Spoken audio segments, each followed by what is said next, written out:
On the Banks of Plum Creek by Laura Ingalls Wilder.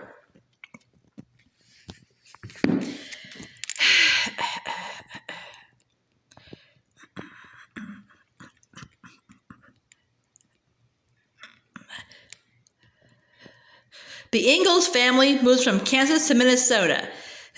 The family's first home in Minnesota was made of sod, but Pa builds a clean new house beside Plum Creek. The money for materials will come from their first wheat harvest. Then, just before the wheat is ready to harvest, a strange glittering cloud fills the sky, blocking out the sun. Soon, millions of grasshoppers cover the field and everything on the farm. In a week's time, there is no wheat crop left at all.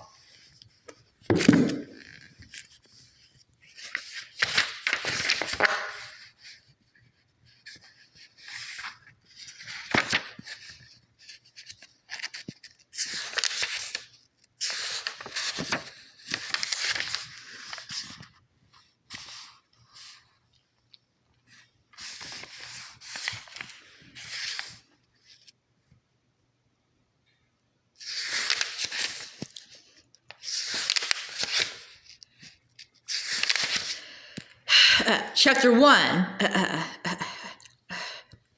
The door in the ground. The dim wagon track went no farther on the prairie, and Pa stopped the horses. When the wagon wheels stopped turning, Jack dropped down in the shade between them. His belly sank on the grass and his front legs stretched out. His nose fitted in the furry hollow. All of him rested except his ears. All day long, for many, many days, Jack had been trotting under the wagon. He had trotted all the way from the little log house in Indian Territory, across Kansas, across Missouri, across Iowa, and a long way into Minnesota. He had learned to take his rest whenever the wagon stopped.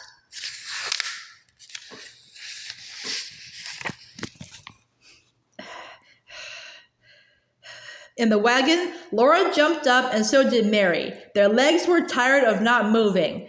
"This must be the place," Pa said. "It's half a mile up the creek from Nelson's. We've come a good half mile, and there's the creek." Laura could not see a creek. She saw a grassy bank, and beyond it a line of willow treetops waving in the gentle wind. Everywhere else, the prairie grasses were rippling far away to the sky's straight edge. "Seems to be some kind of stable over there," said Pa, looking around the edge of the canvas wagon cover. "But where's the house?" Laura jumped inside her skin. A man was standing beside the horses. No one had been in sight anywhere, but suddenly that man was there. His hair was pale yellow, his round face was as red as Indians, and his eyes were so pale that they looked like a mistake. Jack growled. "Be still, Jack," said Pa. He asked the man, "Are you Mr. Hanson?" "Yeah," the man said. Pa spoke slowly and loudly. "I heard you want to go west. You trade your place?" The man looked slowly at the wagon. He looked at the Mustangs, Pat and Patty. After a while, he said again, "Yeah." Pa got out of the wagon, and Ma said, "You can climb out and run around, girls. I know you are tired sitting still." Jack got up and Laura climbed down the wagon wheel, but he had to stay under the wagon until Pa said he might go. He looked out at Laura while she ran along a little path that was there. The path went across short sunny grass to the edge of the bank. Down below it was the creek, rippling and glistening in the sunshine. The willow trees grew up beyond the creek. Over the edge of the bank, the path turned and went slanting down, close against the grassy bank that rose up like a wall. Laura went down it cautiously. The bank rose up beside her till she could not see the wagon.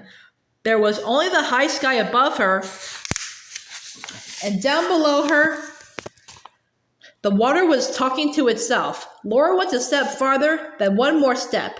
The path stopped at a wider, flat place where it turned and dropped down to the creek in stair steps. Then Laura saw the door. The door stood straight up in the grassy bank where the path turned. It was like a house door, but whatever was behind it was under the ground. The door was shut. In front of it lay two big dogs with ugly faces. They saw Laura and slowly rose up. Laura ran very fast up the path to the safe wagon. Mary was standing there, and Laura whispered to her, "There's a door in the ground and 2 big dogs." She looked behind her. The 2 dogs were coming. Jack's deep growl rolled from under the wagon. He showed those dogs his fierce teeth. "Those your dogs?" Pa said to Mr. Hanson. Mr. Hanson turned and spoke words that Laura could not understand, but the dogs understood. One behind the other, they slunk over the edge of that bank down out of sight. Pa and Mr. Hanson walked slowly away toward the stable. The stable was small and it was not made of logs. Grass grew on its walls and its roof was covered with growing grasses blowing in the wind.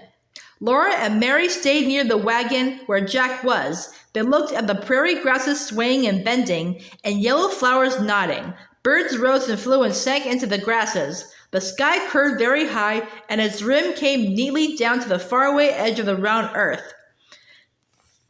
When Pa and Mr. Hanson came back, they heard Pa say, "All right, Hanson, we'll go to town tomorrow and fix up the papers. Tonight, we'll camp here."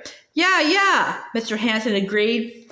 Pa boosted Mary and Laura into the wagon and drove out on the prairie. He told Ma that he had traded Pat and Patty for Mr. Hanson's land. He had traded Bunny, the mule colt, and the wagon cover for Mr. Hanson's crops and his oxen. He unhitched Pat and Patty and led them to the creek to drink. He put them on their picket lines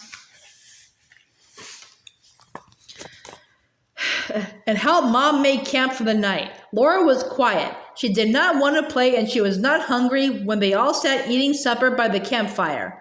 "The last night out," said Pa. "Tomorrow we'll be settled again. The house is in the creek bank, Caroline." "Oh, Charles," said Ma, "a dugout. We've never had to live in a dugout yet." "I think you'll find it very clean," Pa told her. Norwegians are clean people. It will be snug for winter, and that's not far away." "Yes, it will be nice to be settled before snow flies," Ma agreed. "It's only till I harvest the first wheat crop," said Pa.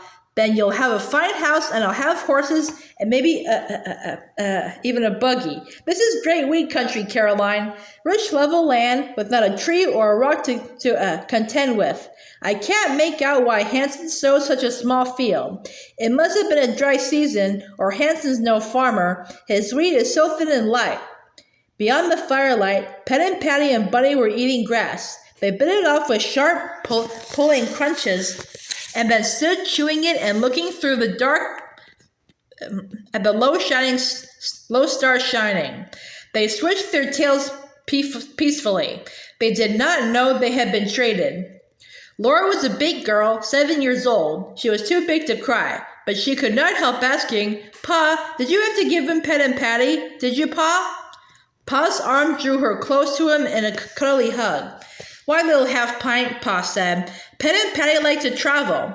They are little Indian ponies, Laura, and plowing is too hard work for them.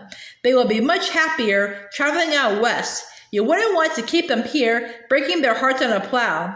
Pet and Patty will go on traveling, and with those big oxen, I can break up a great big field and have it ready for wheat next spring. A good crop of wheat will bring us more money than we've ever had, Laura. Then we'll have horses and new dresses and everything you can want." Laura did not say anything. She felt better with Pa's arm around her, but she did not want anything except to keep Pet and Patty and Bunny, the long-eared colt.